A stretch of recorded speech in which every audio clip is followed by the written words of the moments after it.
Hello students, welcome to NP BSc maths lecture. आज हम देखेंगे बीएससी फर्स्ट सेमेस्टर जो आपका फिजिक्स है डीएस उसका सेकंड मॉडल पेपर। अगर आपने मेरा इस वीडियो का फर्स्ट मॉडल पेपर नहीं दिखा है तो मेरे यूट्यूब चैनल में जाकर प्लेलिस्ट में आप वहां से देख सकते हैं सभी फिजिक्स केमिस्ट्री मैथ्स के मॉडल पेपर। तो चलिए हम लोग स्टार्ट करते हैं इसका भी सेकंड मॉडल पेपर को, आपका फिजिक्स का। तो जैसे कि आपने पिछले वीडियो में देख सके कि इसमें 3 खंड हो गए, खंड अ, खंड ब और खंड सी, और सभी में आपको सभी प्रश्नों को हल करना अनिवार्य है। और इसमें मैं ये 2 टॉपिक इंक्लूड किया हूँ कि जहाँ पर ज़रूरत हो वहाँ पर स्वच्छ चित्र बनाएं, और सभी जितने भी फार्मूले हैं, अगर फार्मूले यूज़ करते हैं तो उसका फार्मूला को यूनिट के साथ लिखें। तो चलिए देखते हैं हमारे खंड ये होगा 10 मार्क्स का क्वेश्चन, और ये इसमें का प्रत्येक का जो प्रश्न है वो 1 मार्क्स के होंगे। तो पहला क्वेश्चन है कि इसमें कि जो विक्रम साराभाई का जन्म कब हुआ था, यानी कि कब, किस सन में और कहाँ पर हुआ था, इसके बारे में आपको बताना। नेक्स्ट क्वेश्चन है न्यूटन के गति के प्रथम नियम को अन्य किस नियम से जाना था, और किस नियम से जाना जाता है न्यूटन के प्रथम के गति नियम को। थर्ड क्वेश्चन है स्थिर वैद्युत बल खाली स्थान बल होता है। फोर्थ क्वेश्चन है केंद्रीय बल के अंतर्गत खाली स्थान संरक्षित रहता है। फोर्थ है जड़त्व आघूर्ण खाली स्थान राशि है, सदिश राशि की अदिश राशि, इसको बताना है। पॉइजन अनुपात की सीमा खाली स्थान होती है, पॉइजोलिक, ठीक है, पॉइजोलिक है क्या है, ठीक है। सेवंथ है ग्रहों की गति के केपलर का तृतीय नियम लिखिए। देखिए स्टूडेंट, इसमें कुछ प्रिंटिंग मिस्टेक है, जहाँ पर मैं आपको बताऊंगा, आप उसे अपने बुक से करेक्ट कर लेना, ठीक है।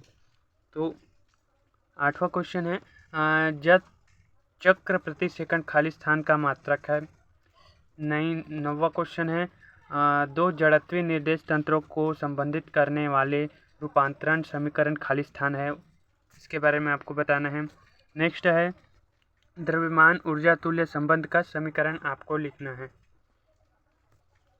सिर्फ समीकरण क्या है उसको बस लिखना है, सॉल्व नहीं करना है। खंड ब देखते हैं, ये आपके खंड ब प्रत्येक जो क्वेश्चन है वो 5-5 मार्क्स के होते हैं, ठीक है। और प्रत्येक को आपका जो इसका आंसर है 100 से 200 वर्ड में इसका आंसर लिखना होता है। तो इसका पहला क्वेश्चन है कि जो विक्रम साराभाई के जन्म का इसमें आपको लिखने की जो विक्रम साराभाई थे उनके जो प्रारंभिक जीवन है उनके बारे में लिखना है, और उन्होंने जो भौतिकी के क्षेत्र में यानी कि विज्ञान में क्या योगदान दिया है उसके बारे में लिखना है आपको, ठीक है। नेक्स्ट है स्टॉक का नियम लिखना है, संक्षिप्त टिप्पणी लिखेगा इसमें स्टॉक का नियम लिखना है, और तो सीमांत वेग क्या होता है उसके बारे में बताना है, और उसके जो फॉर्मूला है उसको जो डेराइव करना है, उत्पन्न करना है उसको। नेक्स्ट है सिद्ध कीजिए कि जो केंद्रीय बल में कोणीय संवेग संरक्षित रहता है, सिद्ध करना कि केंद्रीय बल में कोणीय संवेग संरक्षित रहता है। फोर्थ क्वेश्चन है सापेक्षिक वेगों पर लंबाई संकुचन से क्या तात्पर्य, आवश्यक सूत्र उत्पादन कीजिए, इसके लिए लंबाई संकुचन के लिए सूत्र उत्पादन।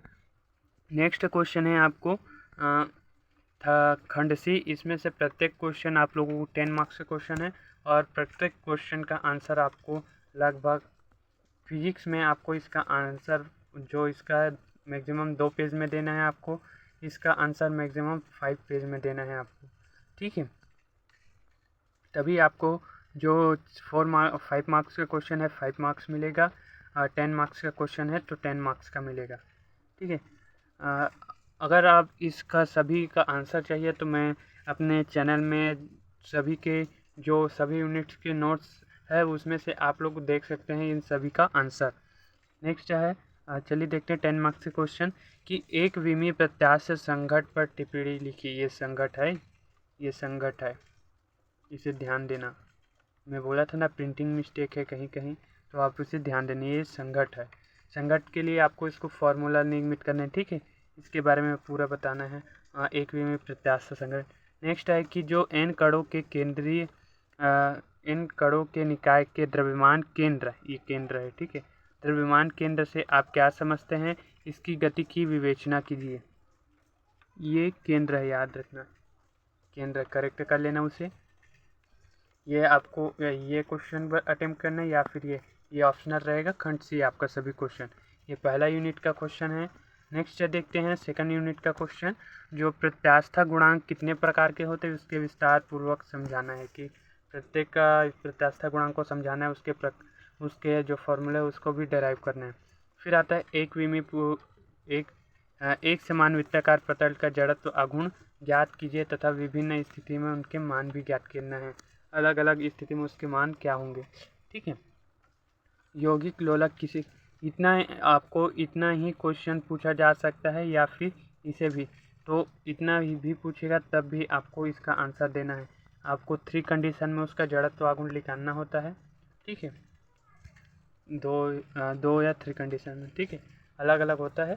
तो आप बुक से देख लेना या फिर जो मैंने नोट्स अपलोड किया है वहाँ इसका करेक्ट आंसर आपको मिल जाएगा। नेक्स्ट है आपका थर्ड यूनिट से यौगिक लोलक किसे कहते हैं, इसकी गति का अवकल समीकरण लिखकर आवर्तकाल का व्यंजक उत्पन्न कीजिए तथा दर्शाइए कि इसके 4 बिंदु के सापेक्ष लोलक का आवर्तकाल समान होता है। ठीक है, कोई भी 4 बिंदु लेते उसके 4 बिंदु होता है लोलक में, तो उसके उन चारों बिंदु के सापेक्ष लोलक का आवर्तकाल एक समान हो, इसको प्रूफ करना है। नेक्स्ट है इसमें ऑप्शनल है, उपग्रह किसे कहते हैं, कृत्रिम उपग्रह के कक्षीय 4 परिक्रमण काल तथा कुल ऊर्जा की गणना कीजिए। इन सभी के लिए आपको फॉर्मूले डेराइव करना होगा। नेक्स्ट है आपका लास्ट ऑफ 4th यूनिट से माइकलसन मोरले प्रयोग क्यों किया जाता है। ठीक है, माइकलसन मोरले है। ठीक है, माइकलसन मोरले प्रयोग क्यों किया गया था, इस प्रयोग का वर्णन कीजिए तथा इसके ऋणात्मक परिणामों की विवेचना कीजिए। ठीक है, तो ये रहा आपको यूनिट 4 का। ये मोस्ट इंपॉर्टेंट क्वेश्चन है, एग्ज़ाम में 100% आने की चांस रहता है इसका। ये सभी आपके एग्ज़ाम में आने के चांस बहुत है, उन्हीं क्वेश्चन को मैंने मॉडल पेपर में लिया है। ठीक है, तो आपको इस प्रीवियस ईयर के भी क्वेश्चन इंक्लूड है, इसमें इम्पॉर्टेंट क्वेश्चन भी इंक्लूड है। तो सभी अगर आप इसको अच्छी तरह से पढ़ते हैं तो आप इससे बाहर कहीं से मेरे ख्याल से नहीं आएंगे आपके एग्ज़ाम में। यदि एक ऑप्शनल है ये, यदि एक व्यक्ति रॉकेट में 1 वर्ष व्यतीत करते हैं जबकि पृथ्वी पर स्थित प्रेक्षक के अनुसार 2 वर्ष व्यतीत होता है तो रॉकेट का वेग क्या है उसकी गणना करना है। नेक्स्ट है, एक घड़ी को किस वेग से चलाया जाए कि 24 घंटे में 8 मिनट सुस्त प्रतीत हो। तो ये रहा आपकी सेकंड मॉडल पेपर। आप इसको अच्छी तरह से प्रिपेयर कर लीजिए। जितने भी मैं आपको 4 मॉडल पेपर प्रोवाइड 4 जो जितने भी मॉडल पेपर में हर सब्जेक्ट के मॉडल पेपर को अपने व्हाट्सएप चैनल में अपलोड PDF भेजता हूँ। अगर आप मेरे व्हाट्सएप चैनल में नहीं जुड़े हैं तो वहाँ नीचे डिस्क्रिप्शन में लिंक है, वहाँ से ज्वाइन हो जाए। एक साथ में सभी जितने भी सब्जेक्ट हैं उन सभी का मॉडल पेपर आपको मैं मेरे व्हाट्सएप चैनल में भेज दूँगा PDF इसका।